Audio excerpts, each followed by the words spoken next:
Hey there, another hot summer afternoon, and all of us are holed up in our homes.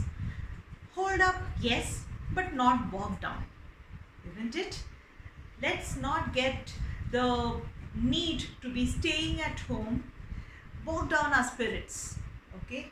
And so here I am today with one more interesting and fun filled story to engage all of you. So, shall we get right into the story today? So, today's story is uh, it's a fairy tale. So, how many of you like fairy tales? Hmm? Yes, a lot of us do. Most of us do, isn't it? But fairy tales, do they always mean a damsel in distress, a prince, fairies, angels? Do they? Did you know that most of the fairy tales, most of the popular ones, were written by two set of authors? One was a person called Hans Christian Andersen, and the other was a person, or they were called the Grimm brothers.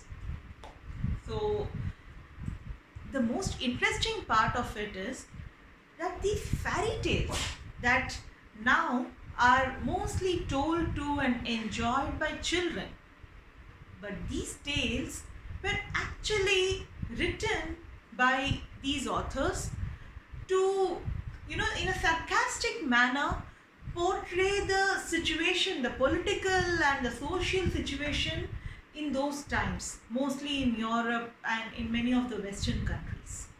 So, when they say Snow White and the Seven Dwarfs, it is not just a simple story, but it is also a story of oppression. It is a story of the oppressed rising and overcoming their oppressors. It's a lot of undercurrents in many of these stories. So today's story is about a fisherman. Now, who's a fisherman? A fisherman is a person who goes to the sea and fishes and comes back home and sells those fishes for a living, isn't it? So this story is about an old fisherman and his wife. Now, the couple was very poor. They lived, they just managed to carry on with their meager income. And that income was brought on by whatever the fisherman could catch at sea and sell in the market. Every morning, before the crack of dawn, that is before even the sun arose, the fisherman would rise from his slumber and he would quickly gather up all his things, his net, a little bit of food and everything, and he would set off to his boat. He would get into his boat and he would set sailing. And before he set sail, his wife would never forget to remind him, "Oh, my dear husband, at least today catch something substantial and bring. You always catch so little fish and we get so little money. How am I supposed to live with such less money?" The fisherman, a patient man, would say, "I'll try my best, dear." And he would carry on. Careful enough not to get into an argument right in the morning. And he would carry on. He would get into his boat and he would set sail.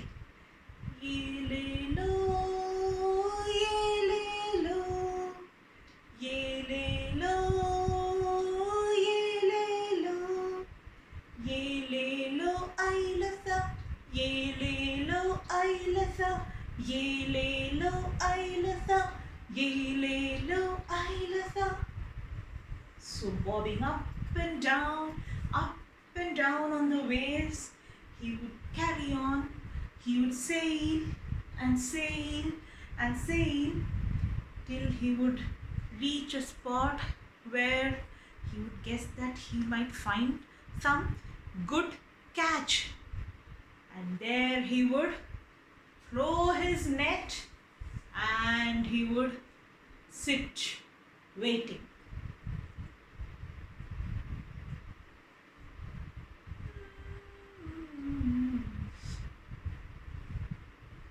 He was a fisherman, and when you are fishing you have to be silent because the fish can hear you, and if you are making a ruckus you are not going to be able to catch anything at all.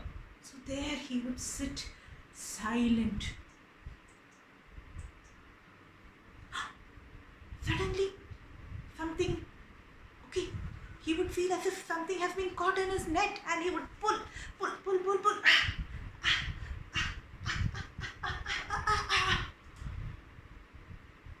It would be an old shoe. Okay. The fisherman would not get dejected. He would throw away that shoe and he would cast his net and he would wait once more.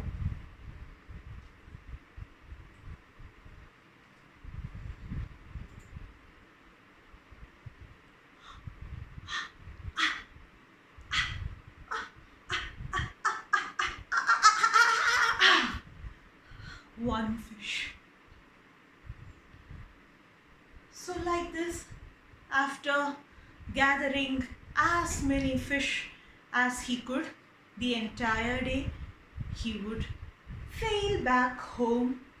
Ye-le-lo, ye-le-lo, ye-le-lo, ye-le-lo, ye-le-lo, ailasa, ye-le-lo, ailasa, ye-le-lo, ailasa, ye-le-lo, ailasa. And as soon as he reached the shore, he would take his catch, he would go to the market and he would go and sell all the fish. And with whatever money he got, he would go back home. And invariably he would be greeted by an expectant and waiting wife. She would say, come. So, how much did you earn today? The fisherman would give his daily earnings to her. Huh? Only this much? Oh, you are good for nothing. The disappointed wife would go away. Disappointed and irritated wife would go away. And the poor fisherman would go back to sleep. He would have been very tired, right? So he would go back to sleep only to repeat the same routine the next day and the next day and the next day. So like this, his life continued till one day everything changed. That day, the dawn broke like any other. Right before the crack of the dawn, the fisherman woke up. He did all his morning routine. He packed up all his stuff. He put into his boat. He heard his wife nagging, and then he set sail. Ye-le-lo, ye-le-lo, ye-le-lo, ye-le-lo, ye-le-lo, ailasa, ye-le-lo, ailasa, ye-le-lo, ailasa, ye-le-lo, ailasa. And that day too he reached the spot where there was, most probability of finding fish, and he cast his net and he sat down quietly.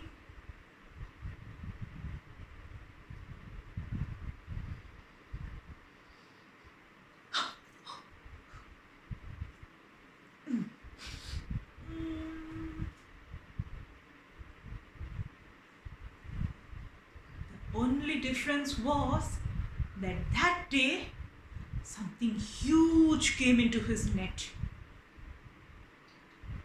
There was something heavy, and the fisherman decided to pull it in. So heavy. Oh my God, it must be a big fish. I'll get a lot of money today at the market.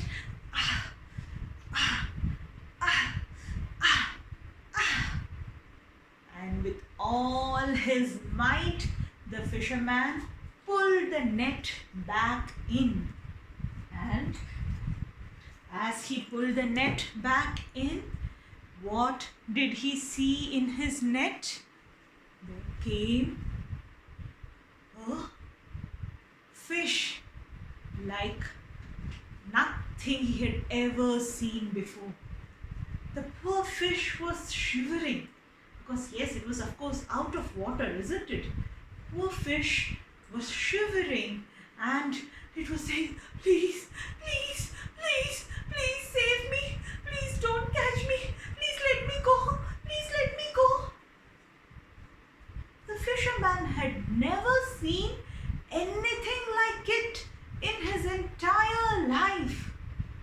It was a colorful fish with golden fins and shimmering skin. Wow! The fish looked magical. And in fact, it was magical, as said the fish itself. Please, please, I'm a magical fish. So please let me go today and I will give you whatever you want. Huh? Really? You're a magic fish? Yes, I'm a magic fish. Please, let me go. I'm feeling thirsty. I'll die. Please let me go. Oh, wow.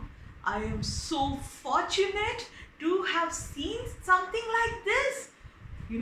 How many people would get a chance to see something amazing like this? But if I take this fish, its magic will go away, isn't it?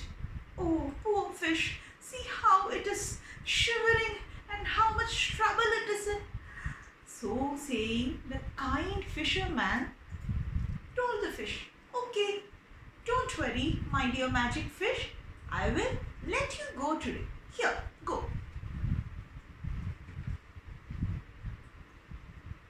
And the magic fish happily swam away, and the fisherman happily, with whatever else he had caught, he came back home that day.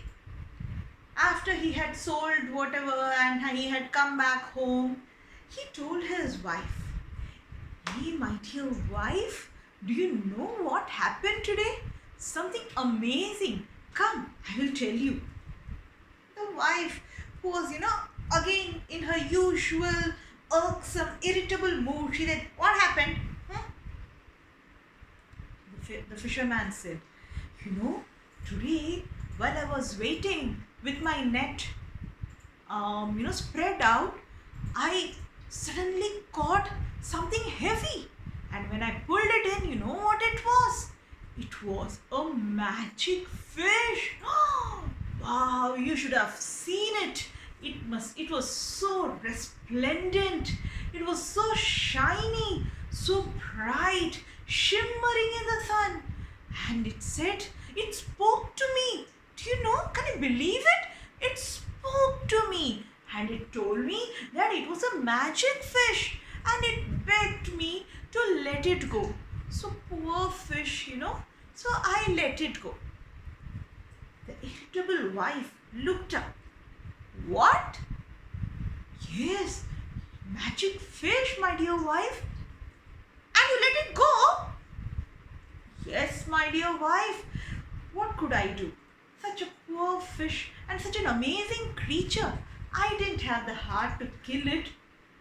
You are such a foolish old man. You said it was a magic fish, right? Yes, of course it was a magic fish. Then why didn't you ask for something? Ask? What should I ask? We have everything, no? We have nothing. We are living in this hut. We are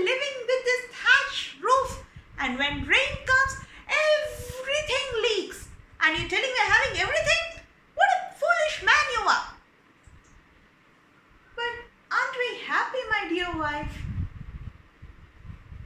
Wife, her anger was, just building up and going up and going up, and she said, "Look here, old man.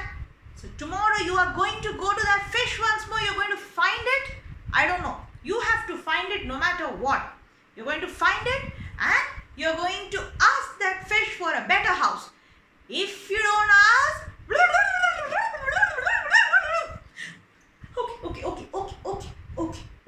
Okay. The fisherman knew when to keep quiet. He said, "Okay, yes, I will go and I will ask." Although the fisherman felt a little bit awkward going and asking favors, out something that he did not earn. But what to do? The wife was telling, so he had to listen. So the next day, the wife woke up first. She said, "Okay, wake up. You have to go and find that magic fish today." She thrust the net upon him. She gave him his food, everything, and she literally drove him to the sea. And he again set sail, "Yele-lo, yele-lo." And he went there in that spot where he had found the magic fish yesterday. And he waited. He cast his net and he waited and he waited. And when it didn't seem like the magic fish was going to come, he called out, "Oh, magic fish in the sea, please come and help me. Oh, magic fish in the sea, please come and help me.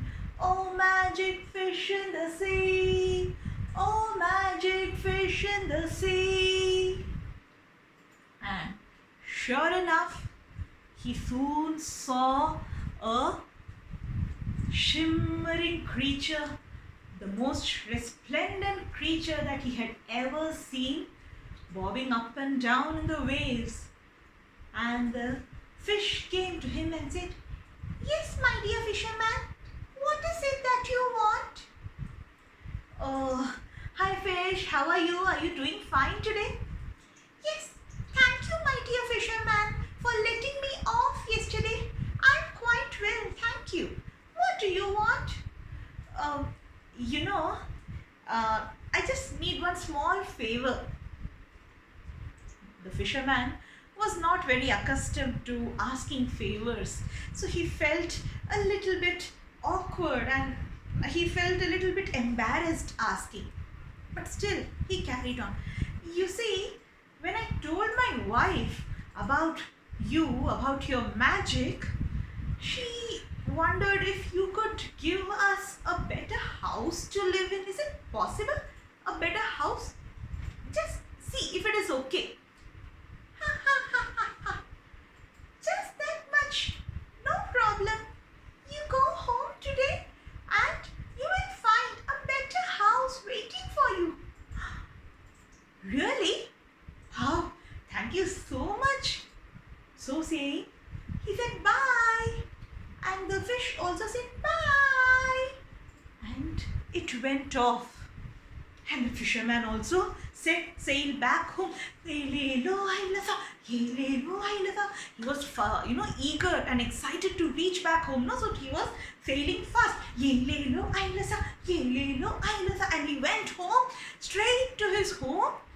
And he didn't find his home. There was no more a thatched hut. There was no more a mud house. There was no more the kacha house that he used to live in. But instead of that, he saw a nice, solid cement house. He saw a proper house, a one-storied house made of cement, a pakka house. And he saw his wife standing happily inside. And he said, "Ah, come, she said. "So I see you have asked that fish. Very good, my sweet husband." And they both went in, and the fisherman was happy that for a change his wife was not irritable. And he looked around and he saw that they had all the basic amenities with them. Thank you, my dear fish, said the fisherman. And he thought, we are going to live happily ever after. Only that was not to be. Because after a week, the wife started getting irritable again. And she said, what is this house? It is very small, You know what, my dear husband? You know what you should do? Go to that fish tomorrow and ask for a bungalow. My dear wife, we have not earned a bungalow, and I am a mere fisherman, and I think we should be content with what we have. What? Me? Content with this house? Such a small house? Fisherman, if tomorrow you don't go and ask that fish for a better house, I'm going to...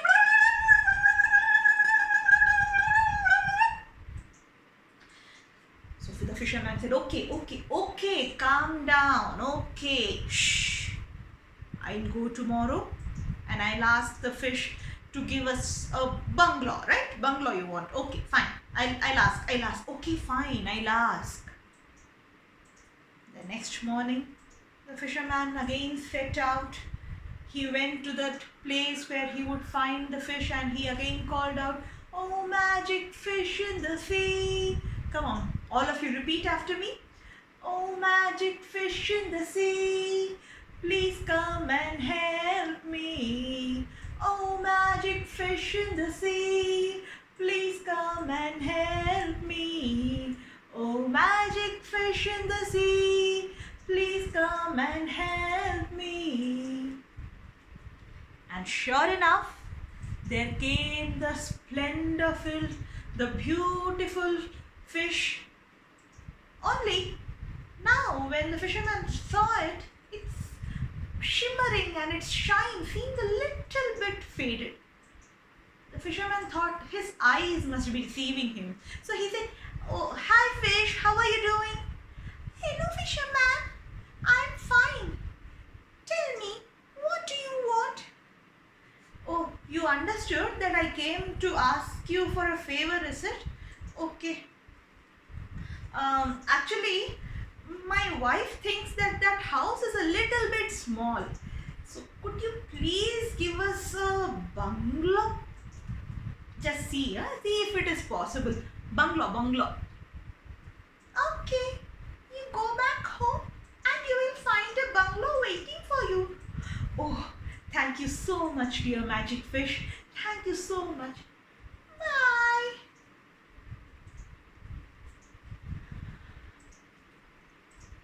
This time when the fisherman came back home, his pakka house, his one-story house was gone, and in its place stood a huge, magnificent bungalow with a huge compound wall, multiple stories, a big corridor with a nice manicured lawn with lots of servants, a car, a driver, a maid, a gardener, and the wife sitting happily in a nice sofa, waiting for him to come back. And as soon as he came in, she said, "Thank you so much. You have been a very good husband. Come, I will give you some key that the cook, not me, the cook has made. Okay?"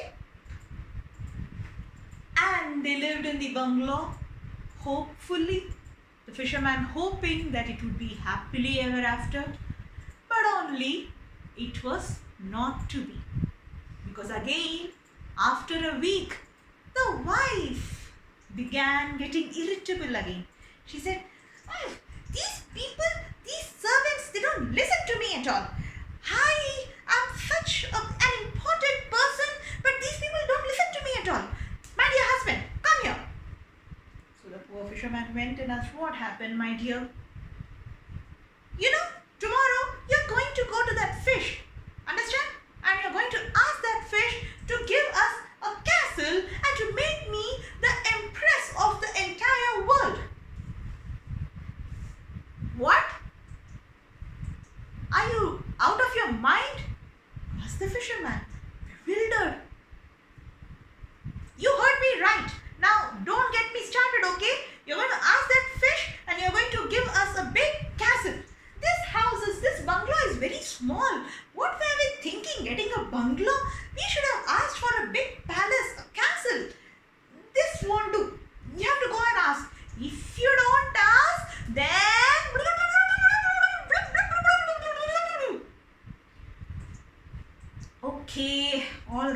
night, said the fisherman.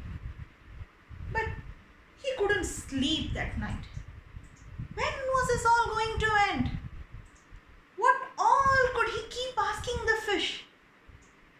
Last time itself, when he saw the fish, he had noticed that the fish had seemed weak. Its shimmer had been down. He felt he was troubling the fish, and he felt that all this was not his. He did not earn all these things. He did not do anything to deserve all these things, and he could not rightfully lay claim to all these things. But his wife, her greed seemed to be knowing no end at all, and he didn't dare anger her more. So in that dilemma,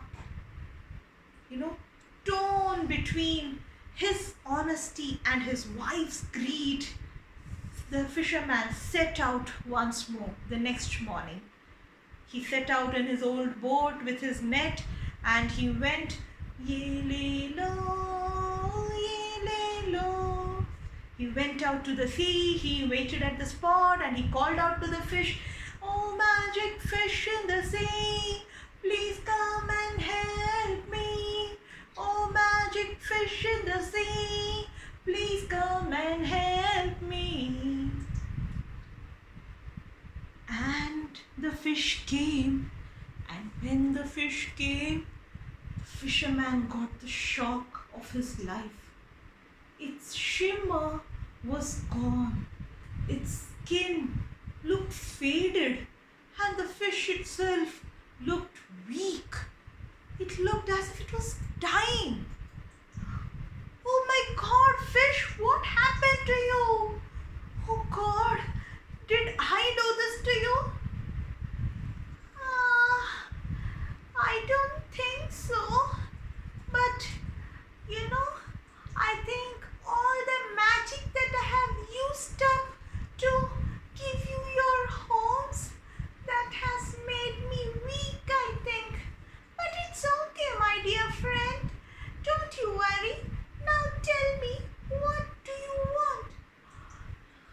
"No, I can't ask you. No, dear fish, no." "It's okay.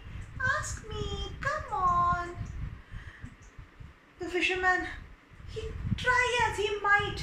He could not bring himself to ask another favor of this already dying fish. He said, "No, my dear fish, it is enough. I have decided. Just please give me what I originally had. I was happy with it, and I'm sure I can make my wife too happy with that. I don't want anything else." "I can give you that, but are you sure that that is what you want?" "Yes, I have never been more sure of anything else in my life. That is exactly what I want. So please give me my hut. Give me the hut that I built with my own hands. It was a hut with a thatched roof, no doubt, but it was mine. Yes, so I want that. Please, I don't want anything else, my dear fish." So, "Okay, you go back home and you will find what you want. Bye for now." Saying, the fish sailed away, and the fisherman also sailed back. Now he did not know what reaction he was going to face at home. His wife, she was surely going to be angry with him, but he thought she was not an unreasonable person. He could make her understand. Yes, so thinking all this, the fisherman went back home, and when he neared the place where his home used to be, gone was the big bungalow, gone was the paka house, and again there stood there a mud hut with a thatched roof, and his wife standing at the door in her old sari. And the fisherman approached the wife with apprehension. He was sure abhi to mujhe milne wala hai. But as he went near, the wife smiled at him and she said, "You know what? Thank you so much, my dear husband. It feels as if a big weight has lifted off me. I don't know what had gotten into me. I had wanted so many things and I just couldn't have enough of what I had. But now I feel strangely peaceful. I feel strangely content. I feel in control of what I have. And I feel happy." Hearing that, the fisherman was also happy. And he said, "Come, my dear wife, let's go together to the market, and after selling this, let us buy those special pakoras there and let's have a treat today." So see, the husband and wife set off, and it is said that they continued to live happily ever after. And as for the magic fish, do you think that such a creature could be real? It may not be. We don't know, isn't it? But even today they say, in the deepest depths of the ocean, if you go out and if you call out, "Oh, magic fish in the sea, please come and help me. Oh, magic fish in the sea, please come and help me," you're sure to find a resplendent, glowing, shining, shimmering fish coming out just to help you. That's the story for today, my dear children. I hope you all liked it. Do like, share and comment on the story. And before I sign off today, I have one small task. You see, when I was telling the story, I talked about different kinds of houses, didn't I? Now, mostly the children of grades 1, 2, 3, they all learn about types of houses. So, those who are hearing, I want you to think back and remember what all types of houses I told, and if possible, draw them and send them to me. You can WhatsApp them to me, or you can drop a comment on Facebook or in YouTube itself, whichever works for you. I am eager to see what all drawings you guys can make. Okay, so with that, I say tata bye bye now, and let's meet again with the next story quite soon. Bye.